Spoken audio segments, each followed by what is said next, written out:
aquí. Entonces, por ejemplo, esta tabla, ¿qué significa? Bueno, pues aquí nos lo dice, en un día caluroso, la humedad extrema hace que pensemos que la temperatura es más alta de lo que en realidad de lo que es en realidad.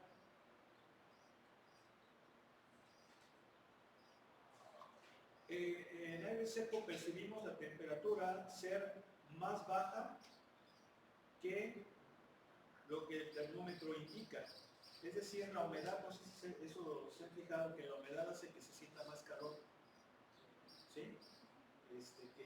O sea, vamos, si el aire es húmedo, se siente más sensación de calor a que si es seco. ¿Sí se han fijado? ¿Sí? Entonces, eso es lo que se conoce como índice de calor. Aquí lo dice. El Servicio Nacional del Clima ha divisado que el índice de calor, también llamado índice de temperatura-humedad o humidez, en algunos países, para describir los efectos combinados de la temperatura y la humedad. El índice de calor I está percibido como la temperatura del aire cuando la temperatura actual es T y la humedad relativa es H. Además, o de este modo, más bien, de este modo, I es función de T y H, y podemos decir que es I igual a F de T, H. ¿Sale? La siguiente tabla es un resumen de valores recopilados por el Servicio Nacional del Clima. Bueno, ¿qué es lo que estamos viendo en esta tabla? Pues estamos viendo precisamente la función que es el humidez, el cual depende de la temperatura y de la humedad. ¿Estamos de acuerdo? ¿Sí? Efectivamente, aquí podemos ver lo que habíamos comentado. La sensación del calor, fíjense bien, veamos la última columna, el último renglón. En el último renglón, todos estos valores corresponden a una temperatura de 100 grados. 100 grados Fahrenheit. ¿Están de acuerdo? ¿Sí o no? Todos estos datos corresponden a una temperatura de 100 grados Fahrenheit. ¿Sí?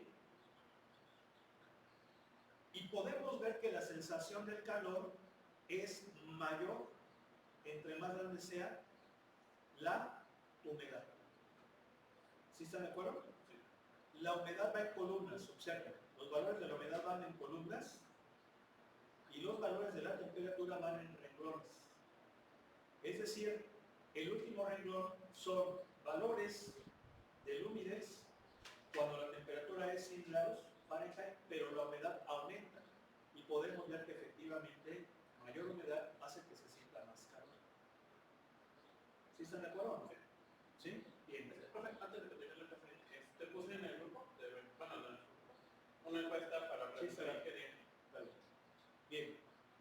Entonces, eso es importante. También es importante saber cómo está definiendo la función de dos variables.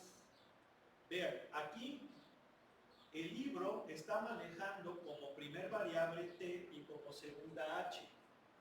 Si yo cambio el orden no hay problema. Puede ser H, T. ¿Sí? Obviamente, si yo decido que la primera variable es una y la segunda es otra, así tengo que respetar ese orden en el problema o en el análisis, pero no importa cómo la defino desde el principio. ¿Sí? Ahora, sí es importante pues también respetar la forma en cómo está poniendo la tabla. Si se fijan, la primera variable corresponde a renglones y la segunda variable corresponde a volúmenes. ¿Sí? ¿Sí están de acuerdo? Eso es importante.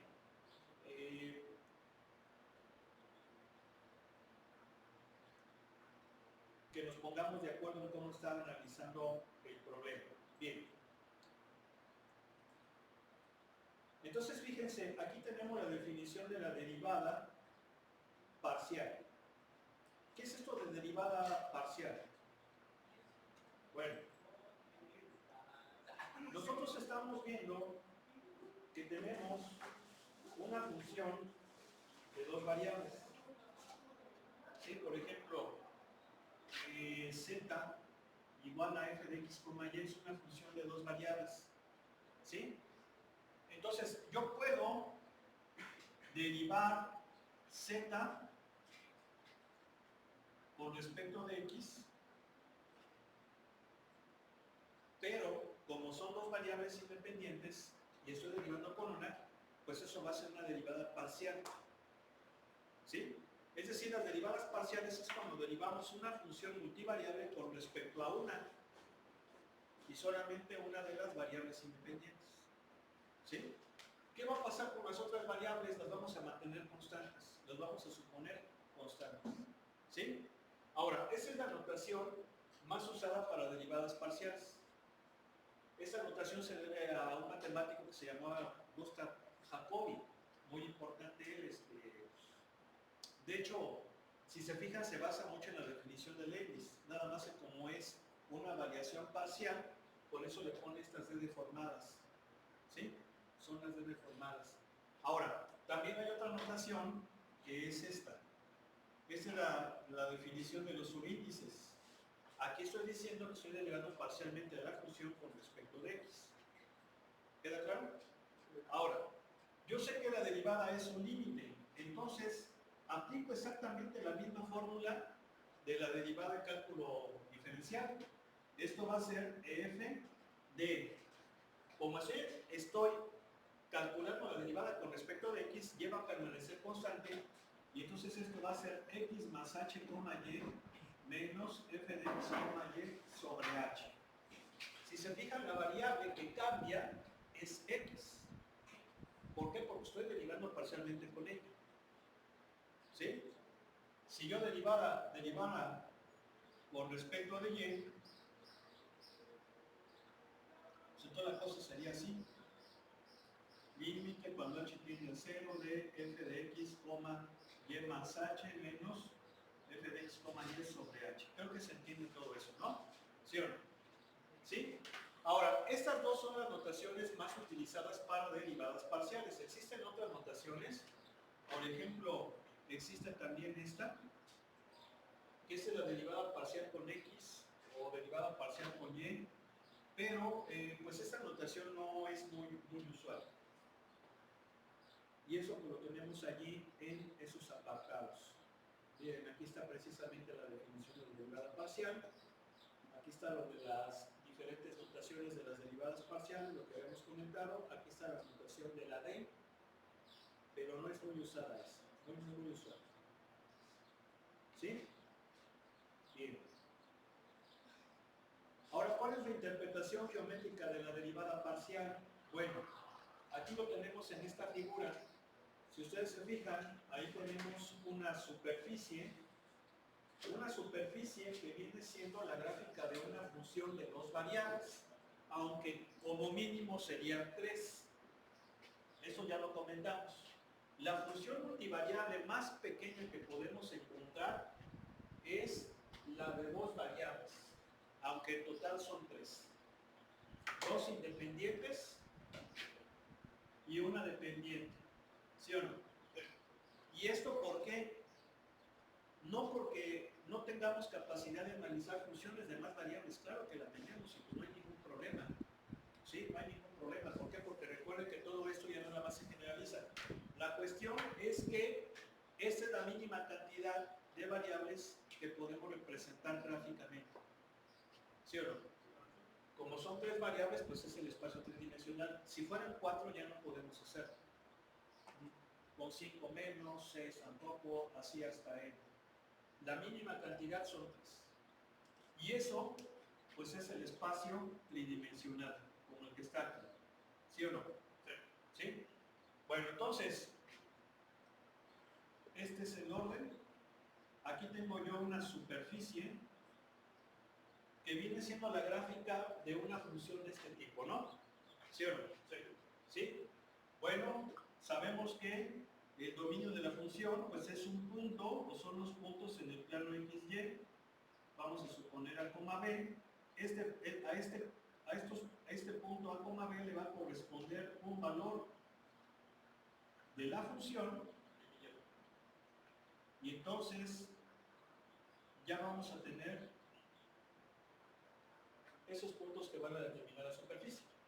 Ahora, ¿pero qué es la derivada parcial? Pues la derivada parcial, su interpretación es exactamente la misma que la de cálculo diferencial. Es la pendiente de la recta tangente a la curva en el punto. Pero aquí va a haber dos derivadas parciales, con x y con y. Una va a ser con x y otra va a ser con y. Obviamente esta de aquí, si se fijan, es la derivada parcial con x en a, b, y esta es la derivada parcial con y en a, b. ¿Por qué? Pues por lo que ya dijimos. En esta recta, la y permanece constante, ¿sí o no? Y quien está cambiando es x. En esta recta, x permanece constante y quien está variando es y. Entonces, esa es la interpretación geométrica de la derivada parcial. Y obviamente, pues todo lo que ya sabemos. Si va hacia arriba es positiva, si va hacia abajo es negativa, si es, pues, paralela al plano XY, pues vale 0, etcétera, ¿no? Bueno, funciones de más variables, pues también podemos derivarlas. Aquí está precisamente lo que comentábamos. Aunque en esas circunstancias es conveniente representarlo con vectores, pero a ver si ahorita vemos un ejercicio de ese tipo. Aquí tenemos las derivadas de orden superior o, pues sí, derivadas de orden superior, que vienen siendo las derivadas de derivadas, ¿sí o no? ¿Sí? O sea, si yo, por ejemplo, tengo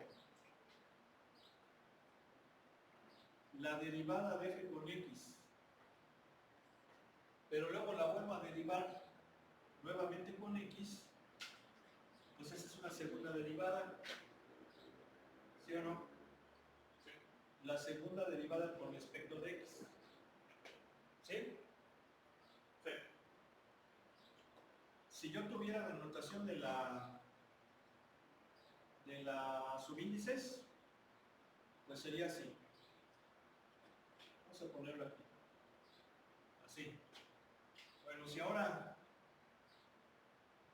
tengo la derivada con y y luego vuelvo a derivar con y, pues es la segunda derivada de f con y, ¿no? ¿Sí o no? Sí. Y eso se representa así, con la de las subíndices. ¿Sí o no? Pero también podemos tener el que la derivada con x después la derive con y. ¿Sí? Entonces, pues es una segunda derivada. Y eso sería así.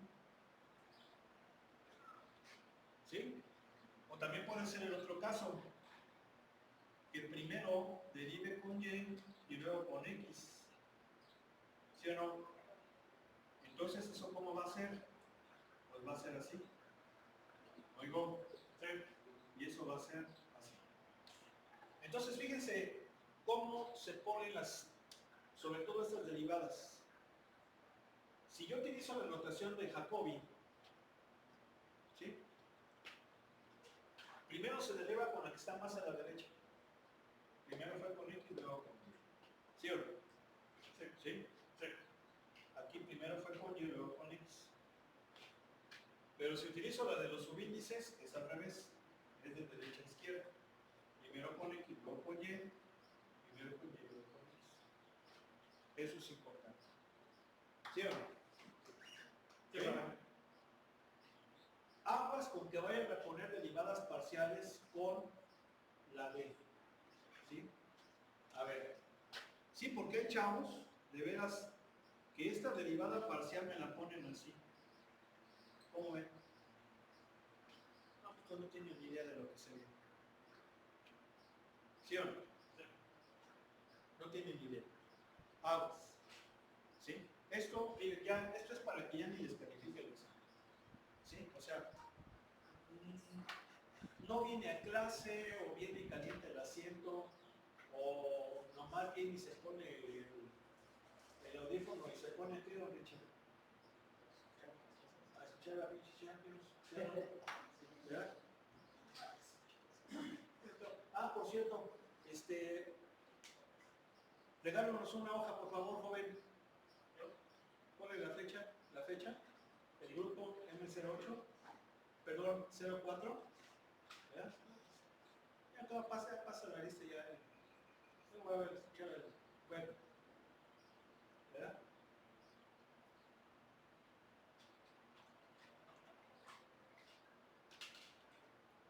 Yo voy a escuchar al club. Muy interesante. Entonces, pues ahí está. Bien. A ver, aquí que tenemos el teorema de Clarion. El teorema de Clarion es un teorema muy importante. Dice, supón que F está definida en un disco D que contiene el punto A, B. Si la derivada con X y luego con Y y la derivada con Y y luego con X son ambas continuas en ese disco, entonces la derivada con X y luego con Y en A, B es igual a la derivada de Y con respecto de Y y luego con X en A, B. Resumiendo, lo que nos dice el teorema de Clarion es que el orden de la derivación no importa siempre y cuando la función sea continua, siempre y cuando las derivadas parciales sean continuas en las cercanías del punto donde se están evaluando. ¿Sí? Es decir, no importa el orden de la derivación, pero sí hay que respetar la nomenclatura. ¿Sale? ¿Sí o no? Bueno, aquí tenemos algunas ecuaciones diferenciales parciales muy importantes. Por ejemplo, está esta. Esta es la famosísima y muy ponderada ecuación de Laplace. ¿Sí? Esta. Si se fijan, es una ecuación diferencial parcial de segundo orden. ¿Sí o no? Y aquí nos dice, es llamada la ecuación de Laplace debido a el matemático francés Pierre-Simon Marqués de Laplace, que vivió en esta época. Aquí vale la pena mencionar que a Laplace le tocó vivir uno de los periodos de la historia más vergonzosos que pudieron haber ocurrido a país, incluso a la humanidad, no solamente a un país. Y me estoy refiriendo a la Revolución Francesa. ¿Sí? La Revolución Francesa es una de las peores aberraciones que puedan ustedes imaginar, porque nos hacen creer que fraternité, igualité y liberté. ¿Sí o no? ¿Sí? Nada más falso. Nada más falso. Fue un periodo aberrante, la famosa época del terror, ¿sí? La época del terror, donde se asesinó a... Aquí sí vale la pena utilizar la palabra a la élite francesa, pero élite científica, porque ahí perdió la vida personajes como Lavoisier. Lavoisier fue asesinado en la guillotina por el simple hecho de ser de la nobleza. ¿Sí? Obviamente Laplace pues también era de la baja nobleza, pero se salvó porque los revolucionarios le dijeron, a ver, a ver, pues bueno, sabemos que usted es un ingeniero militar muy, muy capaz, ¿sí? Entonces le vamos a perdonar la vida, o sea, no lo vamos a matar, si usted calcula la trayectoria de las balas de cañón para nuestro ejército. ¿Sí? Y si se acuerdan del problemita ese que hicimos de tiro parabólico, bueno, ahí básicamente eso era lo que hacía Laplace, y así se salvó. ¿Sí? Gracias a eso pudimos tener Laplace para rato y nos dejó ese tipo de trabajos. La famosa transformada de Laplace es otra, ¿sí? Pero una hipocresía como la Revolución Francesa pudo habernos privado de un personaje de este nivel, ¿sí? Ya ven que se dice ahí, no, es que venían a revoltar a los ricos, y no. ya está comprobado que los que más murieron fueron gente del pueblo. Gente del pueblo. Nomás para que vean. Y dice, se sabe que había una región, hagan de cuenta, como por ejemplo en México, no sé, por ejemplo, la Huasteca, una región de México, la Huasteca. Bueno, en la Revolución Francesa se llevó un genocidio contra una población de una región que se llamaba la Bandera. Hagan de cuenta, por ejemplo, que dice, de repente no revolución, no, pues échense a toda la gente de la Huasteca porque está en contra de nuestras ideas. Y fueron y masacraron a toda la gente. Entonces, ¿dónde está la fraternité? ¿Alguien me explica? ¿Dónde está la fraternité? ¿Dónde está la igualité? No, es puras mentiras. ¿Sí? Ah, por cierto, ¿sí saben quiénes eran los cerebros de toda esta aberración? Los cerebros de toda esta aberración eran monos como Danton y como Robespierre. ¿Sí sabían? ¿Sí supieron dónde murieron? En la guillotina. Ahí está. ¿Qué hubo? Nomás para que vean. Era la peor raza que se pudieran imaginar porque entre ellos mismos se contragaban. El que mandó a muchos a la guillotina se lo echaron en la guillotina. Al psicópata de Robespierre. Nomás para que vean. Y el Danton, que estaban bien enfermos. Eran verdaderas personas frustradas, resentidas, con un odio. O sea, bueno, creo que se parece mucho a lo que estamos viviendo ahora, ¿no? En fin. Ok, pero antes, las funciones que satisfacen la ecuación de Laplace se llaman funciones armónicas. Eso es importante. Ahora, aquí una cosa que debo decir. Esta está en forma escalar, pero también se puede poner en forma vectorial. Nada más que en forma vectorial se estudia pues ya en cálculo vectorial, ¿sí? Desafortunadamente no vamos a llegar a esos temas. Pero en cálculo vectorial existe este operador. Este operador se llama nabla y es un operador diferencial vectorial, ¿sí? Bueno, este operador define muchas operaciones vectoriales o funciones vectoriales y escalares importantes como lo son el gradiente, que lo vamos a ver, la divergencia, que no la vamos a ver, el rotacional, que tampoco lo vamos a ver, ¿sí? Y está el laplaciano, que viene siendo nabla cuadrada, ¿sí? Porque es una segunda derivada parcial, aunque este no es de cuadrado, sino que es de orden, ¿sí? Entonces, por ejemplo, si ven cosas como esto, pues es el laplaciano, se le está sacando, ¿cómo se llama? El operador de Laplace, ¿sale? Bueno, no son las únicas aplicaciones. Aquí tenemos, por ejemplo, esta que es la ecuación de onda. ¿Por qué se llama ecuación de onda?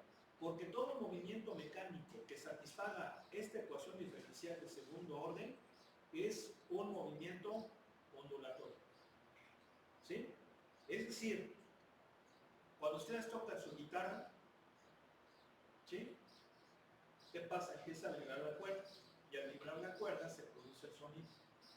Bien, pues ese movimiento es modelado por esta ecuación. ¿Por qué? Porque es una onda acústica, una onda mecánica, como por ejemplo las ondas en el agua, ¿sí? Cuando cae una piedra, incluso las ondas electromagnéticas también, ¿sí? No sé si ustedes se acuerdan de la famosa ecuación de Schrödinger que vieron en química. Yo sí lo vi. ¿Lo vieron? No. Sí, se debe de ver en química. Cuando vieron la estructura atómica, la ecuación de Schrödinger. ¿Sí o no? ¿Quién te dio química, ingeniero? Ángel. Ángel. Se llamaba Ángel. ¿Vieron esto o no? ¿O no? Se llama Francisco.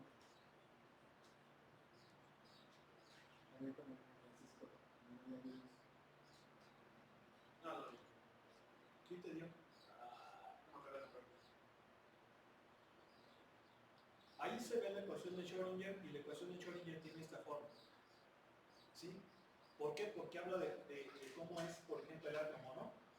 Ahí se mezcla la mecánica cuántica y la mecánica ondulatoria para sacar a regiones donde está el electrón. O sea, yo no entiendo, o no pusieron atención, volvemos a lo mismo. ¿Se fijan cómo fue eso lo de Netflix, la atención? Está género TikTok. Ya está prohibido en Estados Unidos TikTok. Más para que vean. Ahora sí ya. Y eso que Estados Unidos es, el gobierno actual es uno de los más destructivos que han tenido. Pues bueno, pues ellos mismos ya quitaron TikTok. Bueno, vamos a pasar a esto. Función de producción de Cobb-Douglas. Fíjense bien, este modelo de Cobb-Douglas es una de las aplicaciones de las ecuaciones derivadas parciales a ingeniería en manufactura o ingeniería en producción. Vean, es un modelo matemático de un sistema productivo. ¿Sí? ¿Y qué les dicen en el industrial? Las matemáticas, ¿para qué no lo van a usar? Las que sepan sumar, restar, multiplicar, tal como el mono este. ¿Verdad? Así les dicen, si así les dicen, no lo van a usar. Vean. Obviamente, si quieres llegar a una alta gerencia, tienes que entrarle a esto. Ahí está. Bien, pues vamos a empezar con los ejercicios. Yo diría que sería bueno que hiciéramos el 3. ¿Por qué el 3? Porque si se fijan vamos a utilizar tablita. Puede ser el número 4 si gusta. ¿El 4 o el 3? ¿Cuál quieren? ¿4? Bueno, vamos a ver. Miren, dice, la altura de las olas en mar abierto depende de la velocidad del viento y el tiempo transcurrido en el cual el viento ha estado soplando. Esto significa que la altura de las olas es función de la velocidad y del tiempo. ¿Sí? Aquí una cosa importante, no son las únicas variables. Podemos hablar también de variables de temperatura del mar. Podemos pensar también en otra variable como la época del año. ¿Sí o no? Sí. ¿Sí? Podemos pensar también otra variable como la hora en el día. ¿Sí? No es lo mismo en la mañana que en la tarde o que a mediodía, ¿no? ¿Sí o no? Sí. Pero bueno, aquí nada más considera dos variables. ¿Por qué dos variables, ingeniero? Y no más. ¿Por qué? ¿Por qué?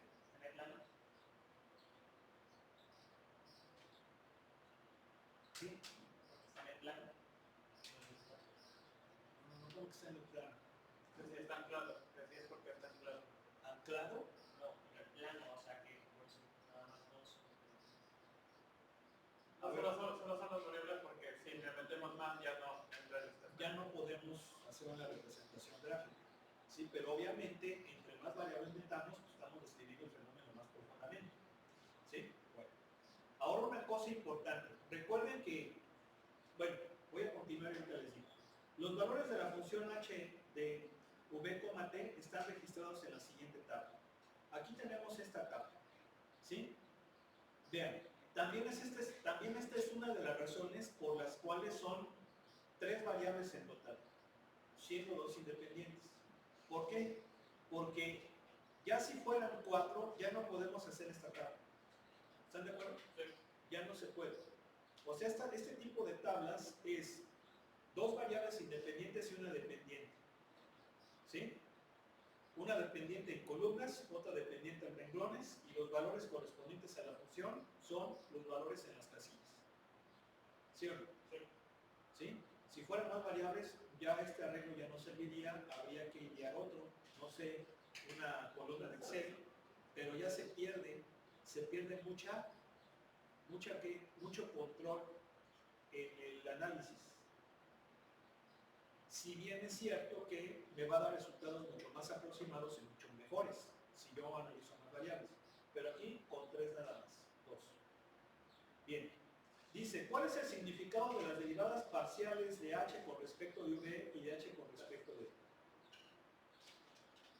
Bueno, pues el significado, ¿cuál es? Estoy aquí con esta pregunta. El significado es la variación de la altura con respecto de la velocidad y la variación de cuando el tiempo es constante, y esta de acá, la variación de la altura con respecto del tiempo cuando la velocidad es constante. Ese es el significado de esas derivadas parciales. Pero luego viene, estima los valores de la derivada parcial de la altura con respecto de la velocidad en 40-15 y con respecto del tiempo allí mismo, y cuáles son las interpretaciones prácticas de estos valores. Bueno, pues aquí ya empieza ya lo bueno. ¿Sí? ¿Por qué? Porque ya vamos a tener que calcular derivadas parciales de forma numérica. A ver.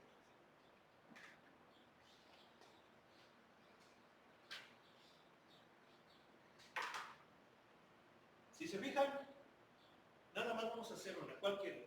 Yo les recomiendo que me escojan la del tiempo. ¿Por qué la del tiempo? Porque con ella vamos a poder responder la inciso C. ¿Sí? Entonces vamos a hacer la del tiempo.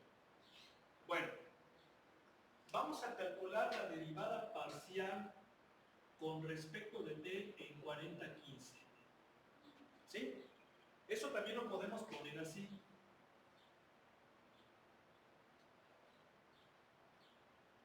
Lo podemos poner así.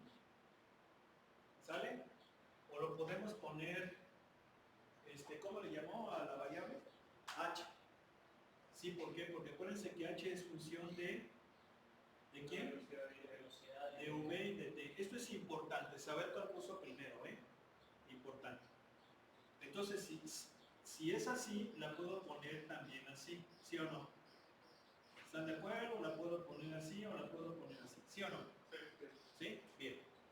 Ok, pero ya me está dando un punto, y ese punto es el 40-15. Ojo, aquí la importancia de saber quién es cada cual. Velocidad 40, son todos estos datos, pero luego el tiempo 15 que va a ser aquí. ¿Sí?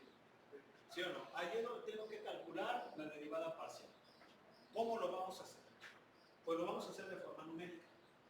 ¿Y cómo es de forma numérica? Pues aplicar la definición de la derivada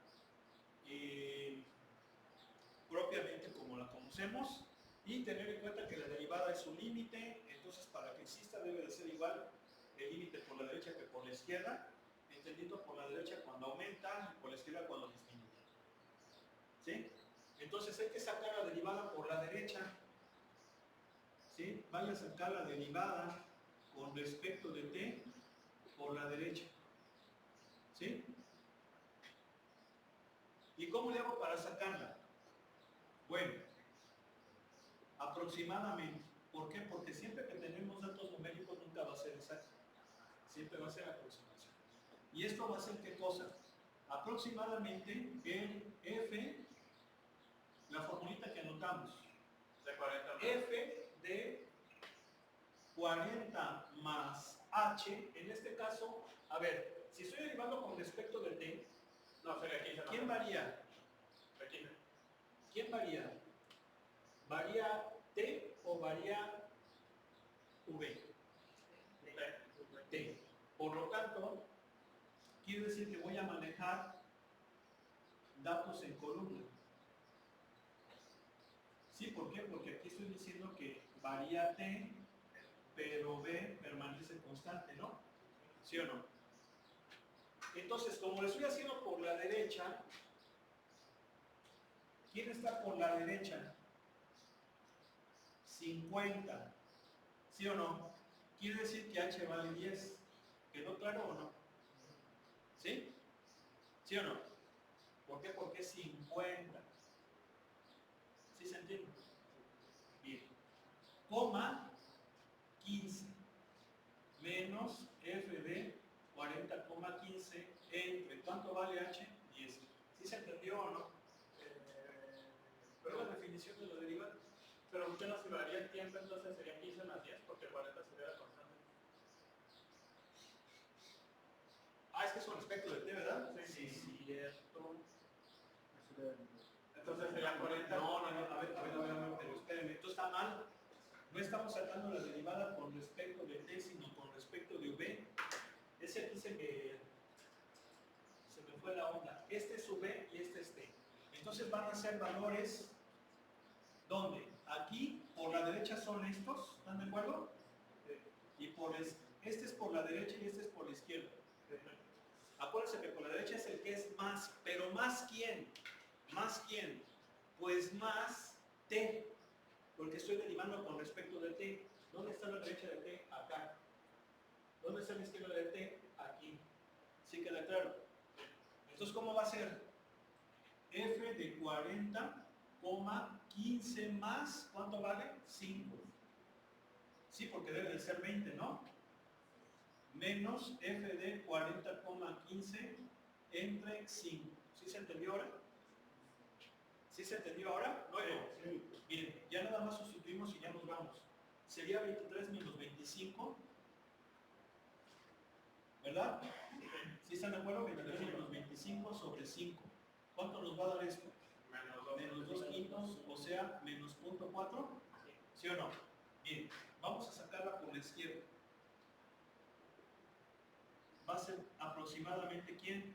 F de 40,15 menos 5. Sí.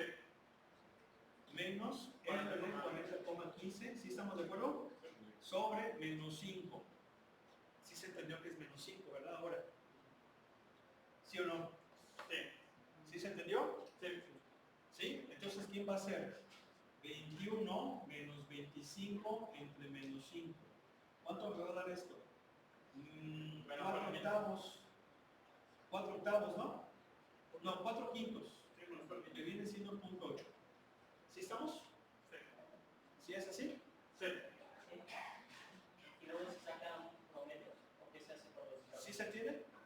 Y entonces la derivada en 40,15 efectivamente va a ser el promedio de la derivada por la derecha O sea, menos 4 más menos 4 más y la derivada por la izquierda.